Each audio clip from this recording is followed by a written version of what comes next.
Shalom everybody, welcome to the weekly Hebrew Torah snippet. So this week's portion was actually a double portion. So it was Vayakhel and also P'kudey. Those are the two portion names. So we started in Exodus chapter 35 and we went all the way through the end of Exodus. Okay. So this week I think what we're going to do is we're going to do a little bit of reading. So I'm going to read through starting in chapter 37 here. I'm going to read through a small portion.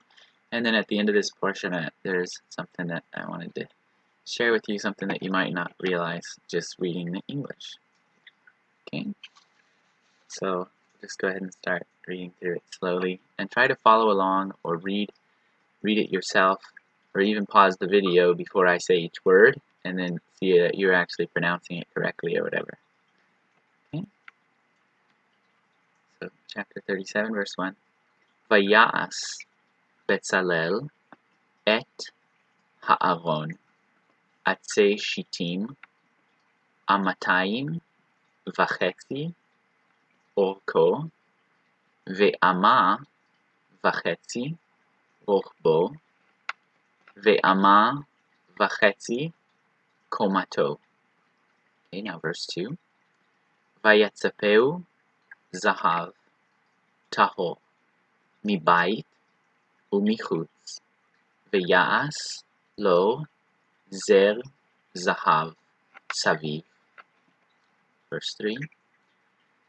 ויצוק לו 4 טבעות זהב על 4 פעמותיו, ושתי טבעות על צלעו האחת, ושתי טבעות על צלעו השנית.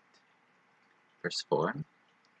ויעש בדי עצי שיטים, ויצף אותם זהב. Verse 5. ויבא את הבדים בטבעות על צלעות הארון, לשאת את הארון. Verse 6. ויעש כפורת זהב טהור, 2.5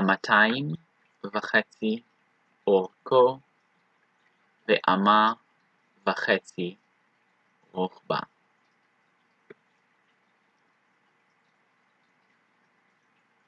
Okay, so with verse 6 here, started with Vaya'as.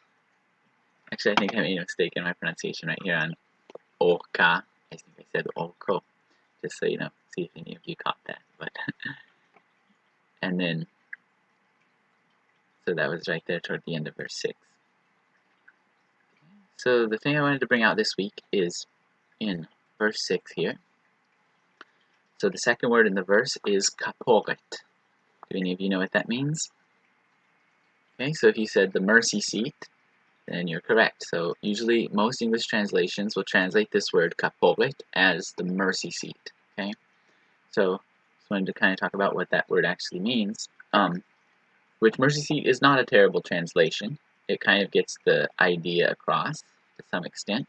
Okay, so you notice the root here is kaf, pe, and resh, which is actually the same root of other words such as, okay, kippur or kippurim. If you guys are familiar with the Hebrew names of the biblical feast days, Yom Kippur, right, the Day of Atonement.